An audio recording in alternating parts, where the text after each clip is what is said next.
Alors on se retrouve sur le plateau avec Patrick Copin, le président du CSA Tir Club de Cangers.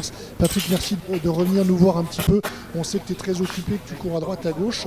On a eu plusieurs commentaires, plusieurs retours. La compétition se déroule dans le mieux qu'elle peut se passer. On va revenir sur les conditions météo, puisque ce sont les conditions du direct. On a eu la chance d'avoir Eduardo qui nous a raconté cette belle histoire d'amitié entre notre club et bien évidemment le King et la fierté qu'il avait, Benjamin Eduardo, en tout cas le plaisir qu'il avait dans l'évolution de l'organisation.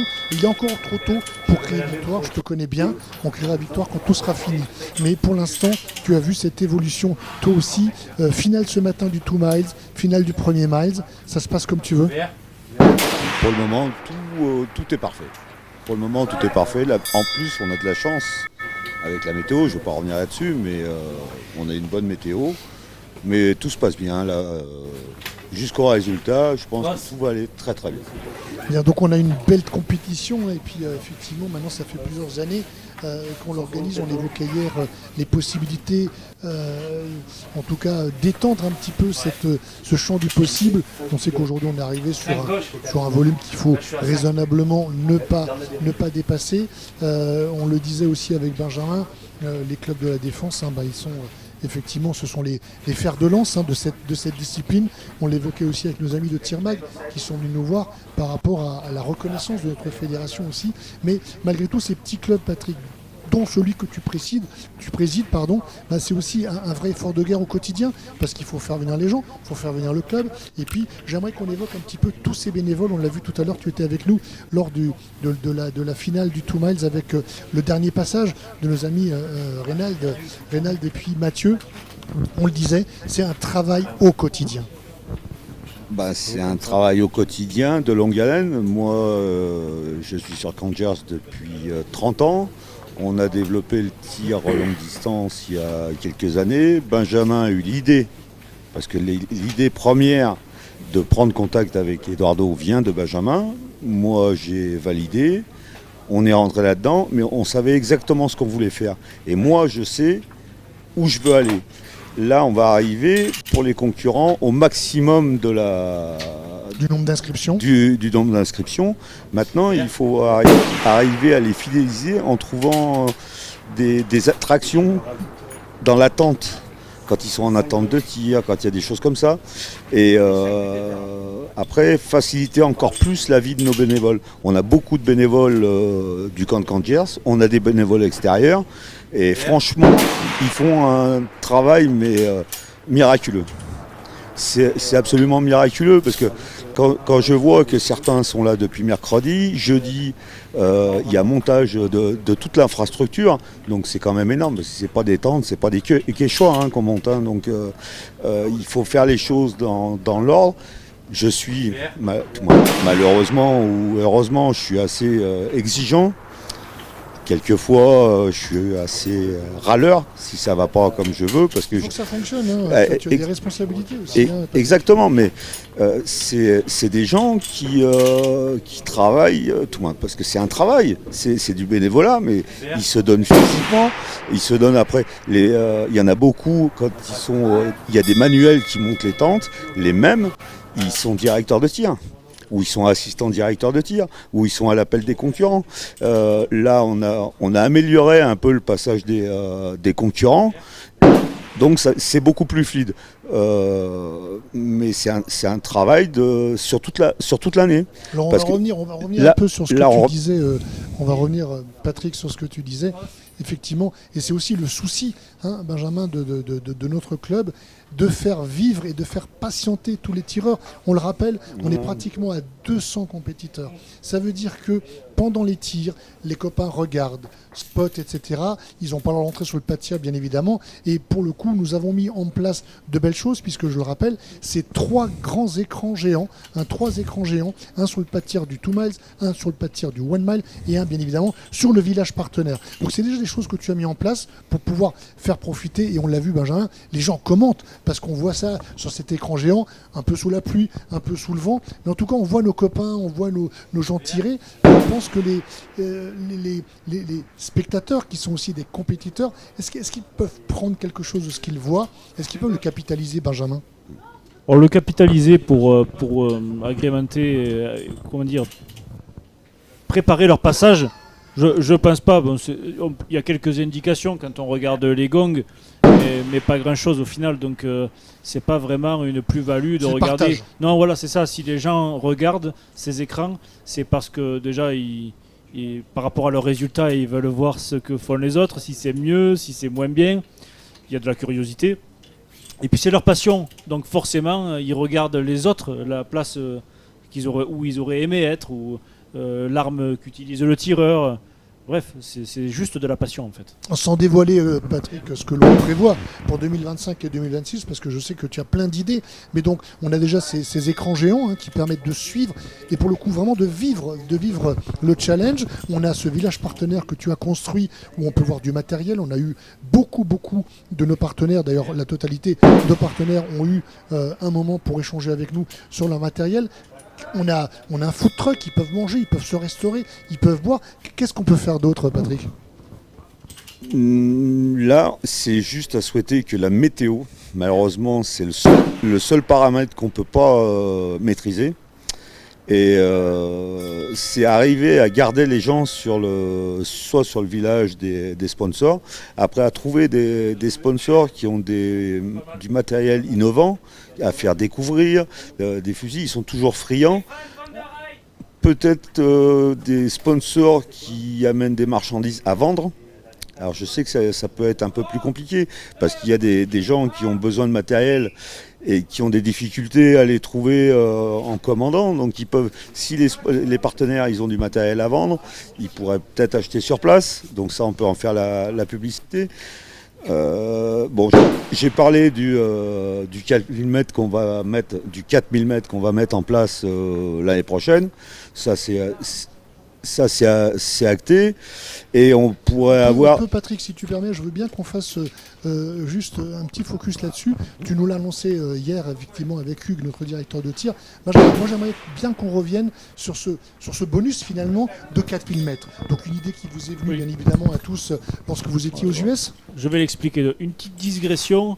Si le King, Patrick, essayait de dire qu'en fait, on aimerait garder les gens au village, mais on a un problème majeur ici, sur cette compétition. C'est qu'elle est dans le Var.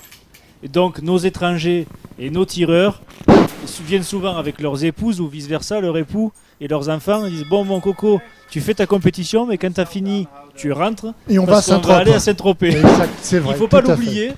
Il faut pas l'oublier. Mais voilà. Ça peut être un avantage justement pour les étrangers de venir en famille. C'est ce qu'ils font. Et de dire, toi tu vas à la plage, moi je vais au tir. Ça peut être attractif aussi. Tu as raison, vous avez raison tous les deux. Ça peut aller dans les deux sens. C'est une plus-value parce qu'il ne faut pas oublier cet engagement. On part avec femmes et enfants pour schématiser avec la camionnette, le camping-car.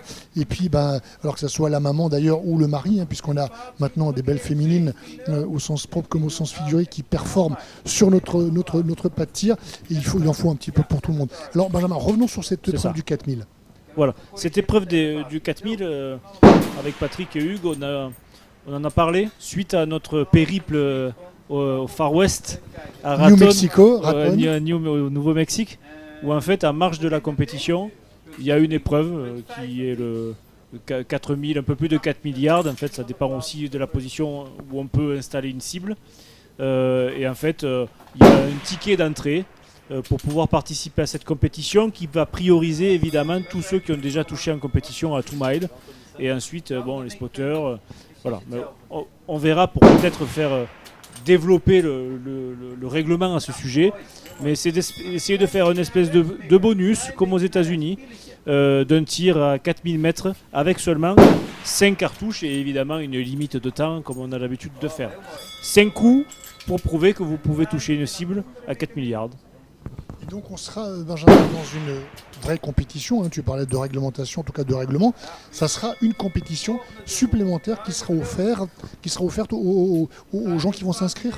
Alors, elle ne sera pas offerte forcément à tout le monde, parce que tout le monde ne pourra pas passer sur il faut le standard du 2 miles. Il faudra un standard, parce que là pour l'instant c'est un concours de just for fun. Voilà, il n'y a rien de vraiment réglementaire, c'est un petit plus. qui vient agrémenter la compétition. On verra si avec Eduardo, si ce petit plus, on le laisse petit plus, ou si on l'étend à d'autres, aux finalistes, par exemple, tout simplement. On verra. Il n'y a rien de très encadré encore. En tout cas, ce qui est sûr, c'est qu'on met un ticket sur la table pour pouvoir rentrer. Et aux États-Unis, c'est le vainqueur qui ramasse le gain.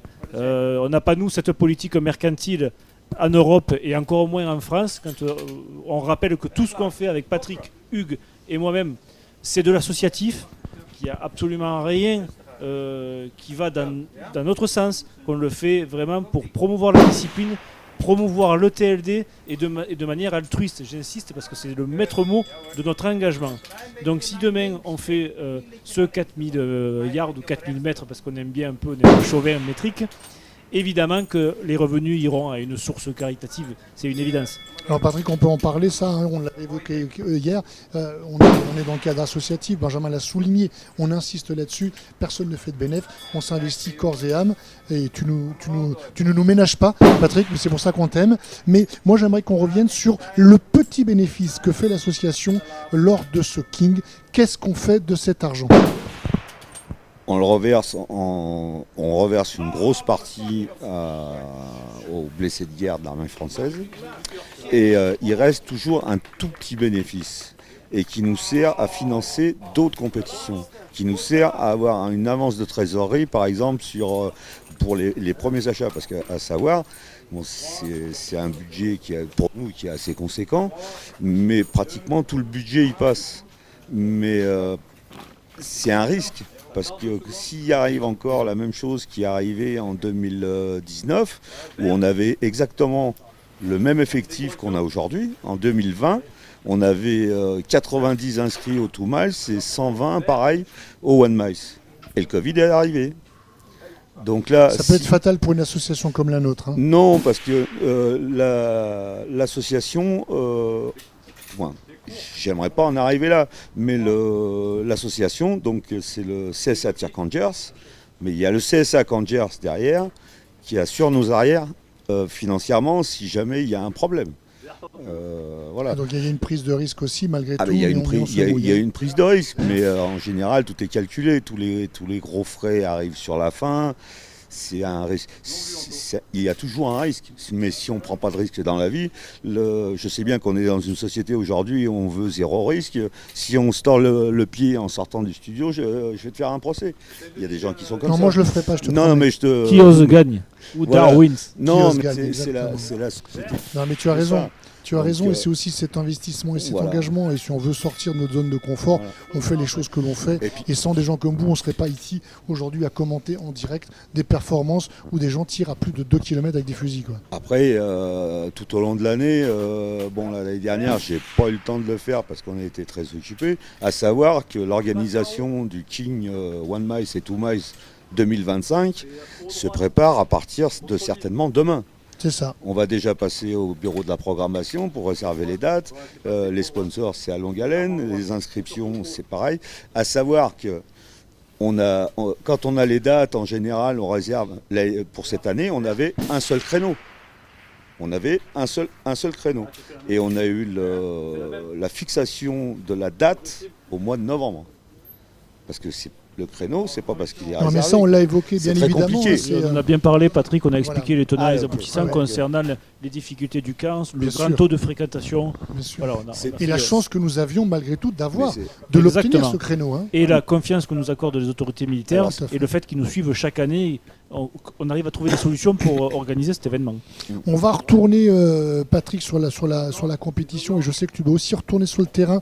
Moi, j'aimerais juste quel conseil on peut donner aux gens qui nous regardent et qui se disent, en 2025, je m'inscris au King of France. Si tu avais un conseil à leur donner, Moi, Patrick. si j'ai un conseil à donner à tous les gens, donc les habitués qui sont déjà venus, c'est de s'entraîner durement, s'entraîner quand il fait mauvais. Et c'est un travail de longue haleine. Je sais qu'ils ont des investissements énormes, qui s'investissent. Et le travail finit toujours par payer. Mais ça prend du temps. Et pour ceux qui ne sont jamais venus à la compétition, c'est de participer à des compétitions, par exemple comme à Beach, comme le King de Kellus, mais ils sont pareils, ils sont vite complets. Donc il y a des. Ils sont déjà complets, on en a parlé bien avec sûr, Didier. bien Ils sûr. sont déjà complets, c'est terminé. Mais, 48 heures. et en espérant qu'il y ait d'autres CSA qui se mettent un peu des compétitions, comme le F-Class. Le F-Class, c'est une très bonne école. Mais là, c'est la précision. Il nous manque des compétitions de tir longue distance, comment dirais-je, dans le même format. Parce que par exemple, aux États-Unis, l'avantage qu'ils ont, c'est pour ça qu'on a quelques Américains, mais l'avantage qu'ils ont, c'est qu'ils peuvent tirer pratiquement toutes les semaines. Le King, aux États-Unis, il y en a un seul. Mais par contre, il y a des dizaines et dizaines de compétitions qui ressemblent à ça et ils peuvent s'entraîner. Voilà. En tout cas, Patrick, merci beaucoup d'être venu partager, de prendre de ton temps aussi, parce qu'on le sait, et tu dois veiller au grain, tu dois veiller à ce que cette compète elle tourne bien, même si tu n'es pas tout seul, on l'a dit. Patrick Copin, donc président de notre club et organisateur, avec Benjamin Gineste, je le souligne, et bien évidemment Hugues aussi, qui est notre directeur de tir, et tous les gens qui sont derrière.